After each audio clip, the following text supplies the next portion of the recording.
It's called New Testament Christian Church of America. Wow. Now, a false report is provided, but you lose the kids because you don't have a safe place for your children, nowhere for them to live. Is that why they were removed? So yes and no. So ultimately, yes, but it's more than just that. So what happened was when the investigation started, I was staying at this gentleman's home, soon to be my second husband, with his two kids. It's a 2-bedroom apartment, not really enough room for us, but it's either staying with this person that I really don't know or being on the streets. I mean, those are my options. These are my choices to pick. So, of course, I'm going to put a roof over my kids' head because I'm not working still. I'm still trying to find a job. And what it do, you hardly know. Yeah. And that Yeah. kind I of mean, like, we knew each other for 3 months. I don't consider that really knowing each other.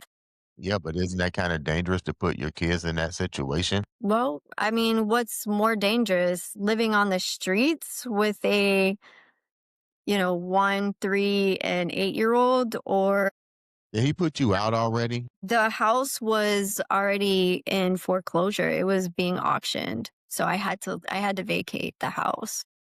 I mean, what about I'm just taking my mind down to what the viewers may be asking. So I'm not trying to be combative or anything like that. But what about women's shelters? I mean, you have kids, so there should be systems set up for individuals that are going through this domestic situation, especially since you have children. Right.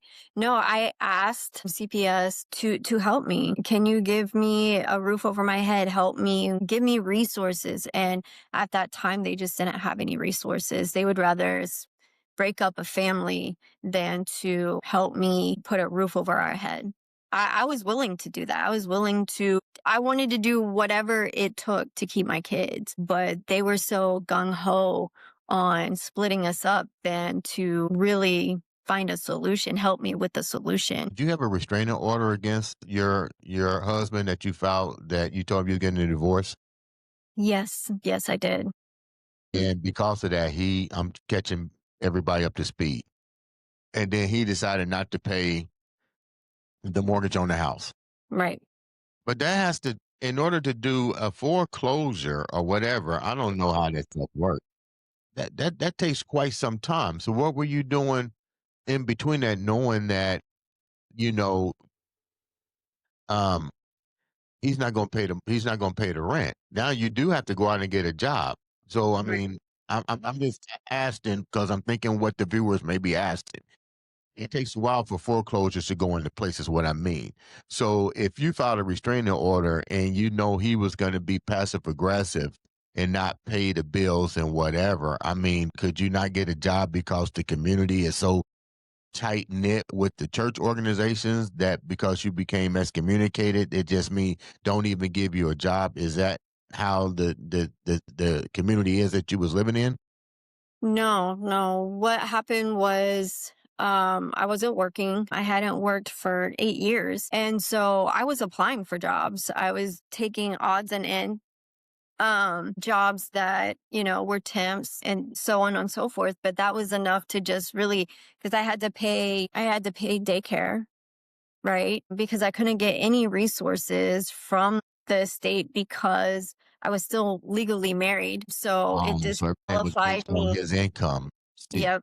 Yep, because it disqualified me for even food assistance, housing assistance, everything um that they make available to you. But because we were still married, I wasn't able to do any of that. And then not only that, but during this time, trying to find a job, trying to find a job, trying to find a job, a lot of places, let's be real, didn't want me because of that 8-year gap.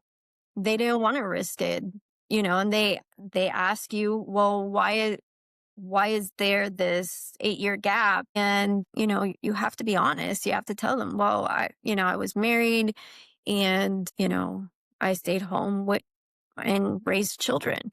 And people don't want to deal with that. Because to them, let's be real, it's a liability.